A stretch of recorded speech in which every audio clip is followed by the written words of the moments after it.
प्यारे साथियों, यदि आप लोग भी क्लास 10th से फाइनल एग्ज़ाम 2025 में देने जा रहे हो तो यह वीडियो आपके लिए काफ़ी इम्पोर्टेंट होने वाला है। क्योंकि प्यारे बच्चों, अभी के इस वीडियो में हम लोग साइंस यानी कि विज्ञान का काफ़ी इम्पोर्टेंट प्रश्न को देखने वाले हैं, जो कि सीधे आपका फाइनल एग्ज़ाम 2025 में सारा का सारा प्रश्न पूछा जाएगा। तो उससे पहले देख लीजिए प्यारे बच्चों, यदि आप लोग प्रथम पाली में एग्जाम देंगे तो आपका विषय कोड 112 रहेगा, सेकेंड पाली में एग्जाम दीजिएगा तो 212 रहने वाला है। और सेट कोड वगैरह आपको जो है ना ए से लेकर के जे के बीच में कोई भी मिल सकता है, इसमें किसी भी प्रकार का त्रुटि नहीं रहेगा, ये आप लोगों को ध्यान रखना है। बता दें टोटल 80 ऑब्जेक्टिव पूछेगा, जिसमें से आपको 40 प्रश्न बनाना है। 30 प्रश्न लघु और 2 नंबर 5 नंबर वाला मिला करके रहेगा 30 प्रश्न। इसमें से आपको मात्र किन्हीं 15 प्रश्नों का ही जवाब देना होगा। टाइम वगैरह की बात करें तो 2 घंटा 45 मिनट का इसमें आप लोगों को टाइम मिलने वाला है। तो चलिए आगे बढ़ते हैं। यहाँ पर देखिए आपके लिए निर्देश वगैरह भी दिया गया है, तो इसे जरूर पढ़ लेना है, पॉइंट वाइज इसमें लिखा गया है। तो प्यारे बच्चों, यहाँ पर देखिएगा सबसे पहला नंबर प्रश्न बोला गया है, हीलियम कैसा तत्व है। तो याद कर लीजिएगा, हीलियम एक प्रकार का अक्रिय तत्व है, यानी ऑप्शन ए बिल्कुल करेक्ट होगा। 2 नंबर क्वेश्चन है, जल में हाइड्रोजन तथा ऑक्सीजन का परमाणु संख्याओं का अनुपात क्या हो। सबसे पहले जानिए, हाइड्रोजन की परमाणु संख्या का जो अनुपात होता है ये प्यारे बच्चों हो जाता है 1, ठीक है। ऑक्सीजन की परमाणु संख्या का होता है कितना, तो ये होता है 2। अब देखो प्यारे बच्चों, हम इसको इस प्रकार से लिख सकते हैं, ऑक्सीजन में ज़्यादा है, यानी कि सबसे पहले हम लोग लिखेंगे जो सबसे बड़ा अंक उसको अनुपात देके छोटा जो अंक है उसको लिखेंगे, यानी कि 2:1 होगा। तो ऑप्शन नंबर यहाँ पर ए बिल्कुल करेक्ट होगा। आगे बढ़ेंगे तो क्वेश्चन नंबर देखिएगा 3 नंबर बोला गया, आवर्त सारणी में कितने आवर्त होते हैं। तो देखिएगा आवर्त सारणी में टोटल आवर्तों की संख्या जो होती है ये 7 होती है। तो ऑप्शन ए नोट करना, इस प्रकार का बनता है ना प्यारे बच्चों आवर्त सारणी। इसमें देखिए एक प्रकार का इधर से रंग जाता है, इधर से टकरा करके इधर आता है, इधर से जाता है, इधर से टकरा करके इधर निकलता है। इस प्रकार से टोटल 7 प्रकार की रंग निकलती है, इसे ही क्या कहा जाता है, आवर्त सारणी, ठीक है। चलिए आगे बढ़ेंगे। क्वेश्चन नंबर 4, सिलिकॉन क्या है प्यारे बच्चों। तो सिलिकॉन जो है ना आपको याद कर लेना है, ये एक प्रकार का उपधातु है, यानी ऑप्शन सी होगा। आगे बढ़ेंगे तो क्वेश्चन में यहाँ पर बोला गया 5 नंबर, ये देखिए यहाँ पर जैसे माइनस का ये जो चिन्ह है इसे कहा जाता है सिंगल बाउंड।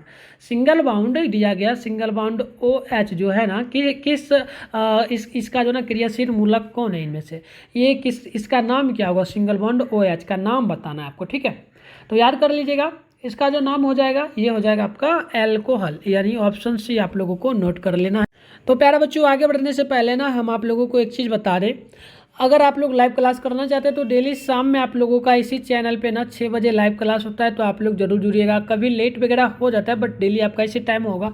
इसके साथ आप व्हाट्सअप ग्रुप वगैरह ज्वाइन करना चाहते हैं तो आप इस नंबर पे हमें जरूर मैसेज करिएगा, 98 355 16 710। इस नंबर पर अपना नेम, जिला का नेम, क्लास 10th आपको लिख कर भेजना है, हम आपको ग्रुप में ऐड कर देंगे, ठीक है।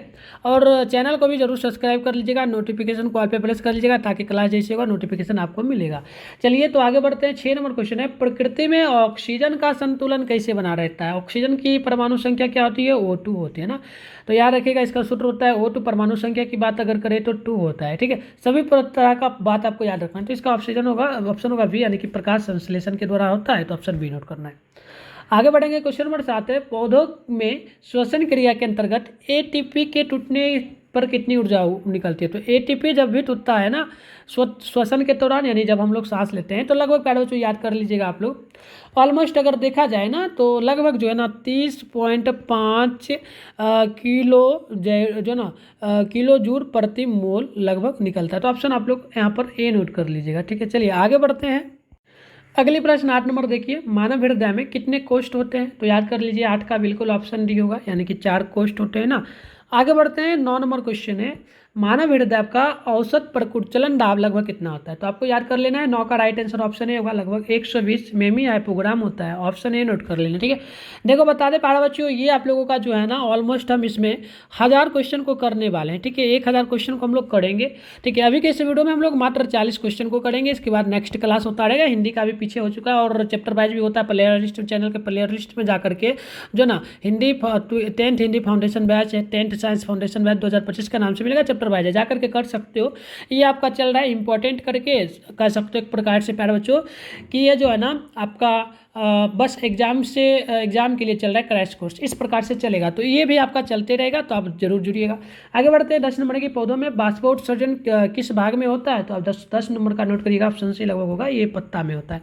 चलिए आगे बढ़ते देख लीजिएगा। 11 नंबर है कृत्रिम वृक्क किन अपशिष्ट उत्पादों को रोडेंट से अपवहन द्वारा पृथक करता है, तो याद रखिएगा 11 का बिल्कुल ऑप्शन नंबर हो जाएगा ए, यानी कि नाइट्रोजन। ठीक है, ऑप्शन ए होगा। नाइट्रोजन का सूत्र क्या होता है, Na2। ठीक है, इसमें परमाणु संख्या की बात करें तो 2 होती है, ये भी पॉइंट आपको याद रखना है। चलिए 12 नंबर क्वेश्चन है, हाइड्रा में प्रजनन किस विधि से होता है, तो याद कर लीजिएगा 12 का ऑप्शन बी होगा, मुकुलन द्वारा। ठीक है, ऑप्शन बी होगा। आगे बढ़ेंगे, क्वेश्चन नंबर यहाँ पर 13 है, किसी माध्यम के अपवर्तनांक म्यू बराबर क्या होता है। देखिए प्यारे बच्चों, म्यू बराबर जो होता है ना अपवर्तनांक के लिए फॉर्मूला आता है साइन आई। ठीक है, साइन आई बटे साइन में आर होता है। ये फॉर्मूला जो है ना काफ़ी इंपॉर्टेंट होता है, बोर्ड एग्जाम में हर एक साल आता है। देखिए कहाँ पर दिया, साइन आई बटे साइन आर, एक सेकेंड, साइन आई बटे sine R, option number B में दिया है। ठीक है, चलिए आगे बढ़ते हैं। क्वेश्चन नंबर 14 है, दाढ़ी बनाने में कौन सा दर्पण उपयुक्त होता है। देखिए काफ़ी इंपॉर्टेंट है, सीधे एग्जाम में हर एक साल आता है। दाढ़ी बनाने के लिए जिस दर्पण का उपयोग होता है वो होता है अवतल दर्पण, ये भी आपको ध्यान रखना है, ऑप्शन सी होगा। 15 नंबर है, एक्सपेक्ट्रम में किस रंग की किरण का झुकाव सबसे अधिक होता है। इस प्रकार से प्रिज्म बना लीजिए। स्पेक्ट्रम सबसे ऊपर का रंग अगर देखें प्यारे बच्चों तो ये होता है। ठीक है, सबसे नीचे का और ऊपर का बात करें तो ये होता है। ये आपका ऊपर का हो गया, ठीक है, ये आपका ऊपर, ये आपका नीचे का भाग है। ये आपका कौन सा भाग होगा, नीचे का। तो आप खुद ही बताओ नीचे में कौन सा रंग रहता है, क्या बोला, झुकाव। सबसे नीचे का जो रंग रहता है ना, ये आप लोगों को याद करके रखना, ये आपका हो जाता है बैंगनी। ठीक है, यहाँ पर बैंगनी रंग होता है, तो ऑप्शन नंबर सी डी होगा।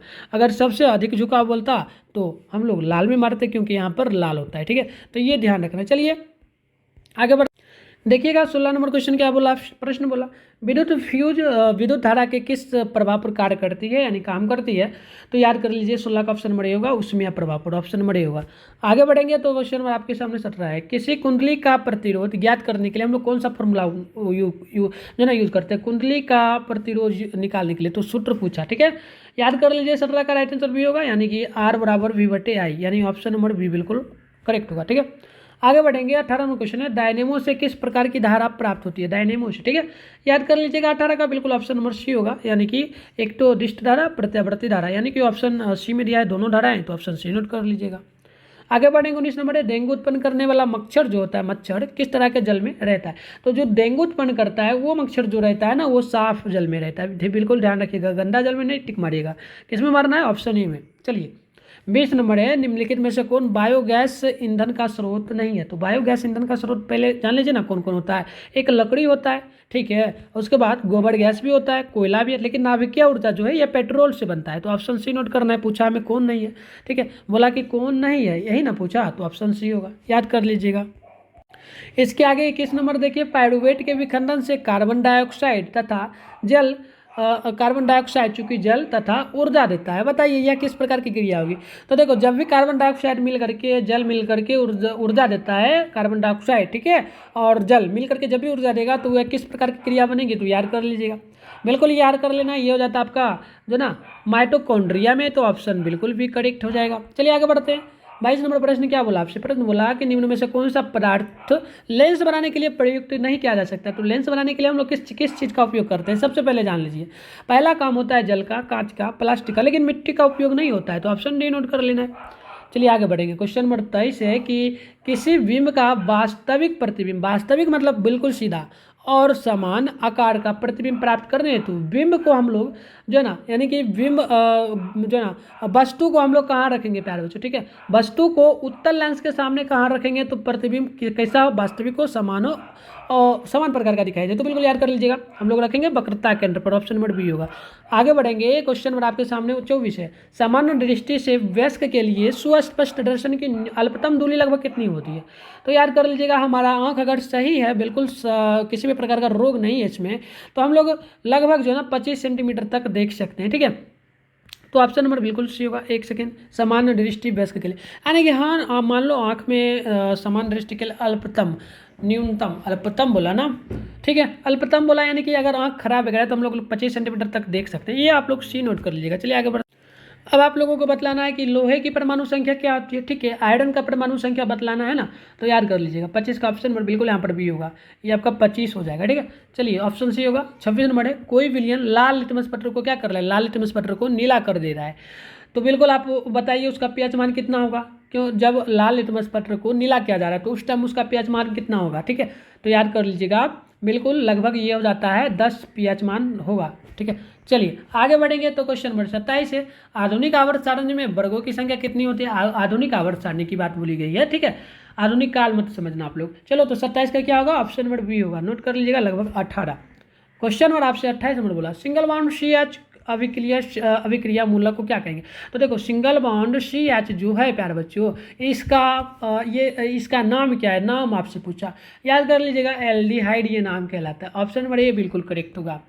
29 नंबर है, निम्नलिखित में से कौन सा पद विद्युत परिपथ में विद्युत शक्ति को निरूपित नहीं करता है। तो याद कर लीजिएगा, ये आपका I/R का स्क्वायर यानी ऑप्शन बी होगा, ठीक है। 29 का बी नोट कर लेना है आप लोगों को। चलिए आगे बढ़ 23 नंबर प्रश्न को देखिए, बोला गया विद्युत धारा उत्पन्न करने की युक्ति को क्या कहा जाता है। तो याद कर लीजिएगा, इसे हम लोग क्या कहेंगे, बिल्कुल ध्यान रखना, इसे कहेंगे जनित्र, यानी ऑप्शन ए बिल्कुल राइट होगा।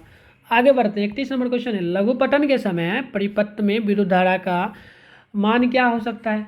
लघुपठन के समय याद कर लीजिए, 31 का बिल्कुल ऑप्शन नंबर हो जाएगा क्या, सी हो जाएगा, यानी कि बहुत अधिक बढ़ जाता है, ऑप्शन सी नोट कर लेना है। चलिए 32 नंबर है, निम्नलिखित में से कौन जैव मात्रा ऊर्जा स्रोत का उदाहरण नहीं है, ठीक है। जैव मात्रा ऊर्जा स्रोत का, ठीक है, याद कर लीजिए 32 का बिल्कुल ऑप्शन सी होगा, नाभिकीय ऊर्जा, ठीक है, ऑप्शन सी होगा, ठीक है, ये पेट्रोल है इसीलिए।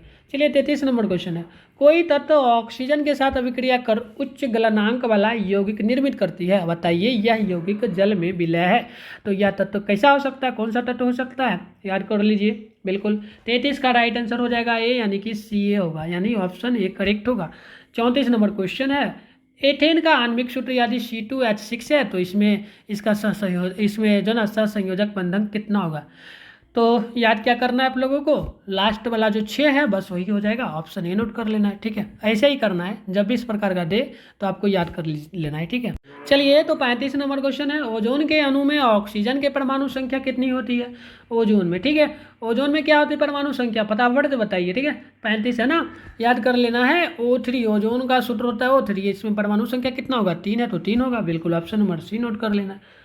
आगे बढ़ेंगे, 36 नंबर है, मनुष्य के वृक्क एक तंत्र का भाग है जो संबंधित किससे होता है। तो 36 का ये बिल्कुल याद कर लेना है, श्वसन उत्सर्जन से संबंधित होता है। 37 नंबर है, दो तंत्रिका कोशिका के मध्य खाली स्थान को क्या कहा जाता है। तो याद कर लेना है, 37 का बी होगा, यानी कि सिनेपस होगा। नेक्स्ट क्वेश्चन 38 नंबर है, प्राग कोश में क्या होता है प्यारे बच्चों, तो याद कर लेना है 38 का, प्राग कोश में जो होता है ना, ये होता है प्रागकण, याद करना है, प्राग कोश से क्या शब्द बनेगा, प्रागकण, तो बिल्कुल सी डी नोट करना है। आगे बढ़िएगा तो 39 नंबर प्रश्न है कि विकास या दृष्टिकोण से हमारी किससे अधिक समानता होती है। तो बिल्कुल याद कर लेना है, क्या होगा, बिल्कुल 39 का ऑप्शन नंबर ए होगा, यानी कि चीन के विद्यार्थी से संबंधित, ऑप्शन क्या होगा, ए बिल्कुल करेक्ट हो। तो प्यारे बच्चों हम लोग जो है ना मिस्टेक से डायरेक्ट 39 नंबर से ना 45 नंबर टाइप कर दिए थे, इसलिए 45 नंबर का देखिएगा, 40 क्वेश्चन वैसे हम करेंगे। चलिए, इंसुलिन की कमी के कारण कौन सा रोग होता है। तो याद कर लेना है, इंसुलिन की कमी के कारण, एक सेकंड पहले 44 कर लेते, चलिए 44 कर लीजिए, जो ना मैग्नीशियम पाया जाता है, मैग्नीशियम किस में पाया जाता है। तो 44 का नोट कर लेना, ऑप्शन ए होगा, क्लोरोफिल में ये पाया जाता है। अब चलिए आगे बढ़ते हैं, तो चलिए 45 नंबर है कि इंसुलिन की कमी के कारण कौन सा रोग होता है। तो याद कर लेना, इसमें होता है मधुमेह रोग, यानी ऑप्शन बी करेक्ट होगा। आगे बढ़ेंगे तो 46 नंबर क्वेश्चन आपसे बोला कि दृश्य प्रकाश में किस रंग का तरंग दैर्ध्य अधिकतम होता है। तो हमने अभी आपको कुछ देर पहले बताया था ना, सबसे कम था बैंगनी का, तो बैंगनी नहीं होगा, सबसे अधिक हमने बोला था लाल का, तो लाल होगा, यानी ऑप्शन बी होगा। बोला था ना हमने आपको प्यारे बच्चों, तो बिल्कुल याद कर लेना है, 46 का बी होगा। चलिए इसी प्रकार से आगे बढ़ेंगे तो 47 नंबर है, विद्युत शक्ति का ऐसा मात्रक क्या होता है। तो 47 का नोट कर लेना है, ऑप्शन बी होगा, यानी कि वाट होता है, ठीक है। इसको शॉर्ट में हम लोग लिखते हैं, किसके द्वारा सूचित करते हैं, डब्ल्यू के द्वारा, तो ऑप्शन क्या होगा, बी बिल्कुल करेक्ट हो जाएगा। 48 नंबर क्वेश्चन देखिए, विद्युत बल्ब का तंतु बना होता है किससे। तो याद कर लेना है 38 का ऑप्शन नंबर, 48 का ऑप्शन नंबर सी होगा, यानी कि टंगस्टन से, तो ऑप्शन सी होगा। आगे बढ़ते हैं, 49 नंबर क्वेश्चन है कि नाभिकीय ऊर्जा प्राप्त कर रहे हैं तो आवश्यक क्या होता है ना। तो याद कर लीजिएगा, बिल्कुल इसके लिए आवश्यक होगा यूरेनियम। नेक्स्ट क्वेश्चन 50 नंबर है, ग्लोबल वार्मिंग के लिए उत्तरदायी गैस इनमें से क्या हो सकता है। तो याद कर लीजिएगा CO2, यानी ऑप्शन सी बिल्कुल करेक्ट होगा। तो प्यारे बच्चों हमने टोटल 50 क्वेश्चन मतलब कि 50 तो नहीं, इसमें से 50 में से आप लोग घटा लो कितना क्वेश्चन हम लोग छोड़ दिए थे, 39 से लेकर के 43 के बीच में, यानी 4 क्वेश्चन हम लोग घटा लेंगे तो बिल्कुल आप लोगों का हो जाएगा 46 क्वेश्चन। हमने 46 क्वेश्चन अभी किया है। आप लोगों को बताना कि कितना क्वेश्चन पता था। हम लोग 50 नंबर के बाद 51 नंबर से नेक्स्ट जो होगा क्रैश कोर्स के हिसाब से चल रहा है, तो उसमें हम लोग कंप्लीट करेंगे। आप लोग जरूर जुड़ना, चैनल को सब्सक्राइब कर लेना, शाम 6 बजे तैयार रहना। आप लोग बीच बीच में भी क्लास होगा, तो आपको मैंने व्हाट्सएप ग्रुप का लिंक वैसे आपको मैंने नंबर दे दिया है, उस पर मैसेज कर सकते हो। साथ में इसी चैनल वीडियो के डिस्क्रिप्शन बॉक्स में जाओ, आपको व्हाट्सएप ग्रुप टेलीग्राम ग्रुप दोनों का लिंक मिलेगा, खुद से भी ज्वाइन कर सकते हो। मिलता है नेक्स्ट वीडियो में, तब तक के लिए बाय।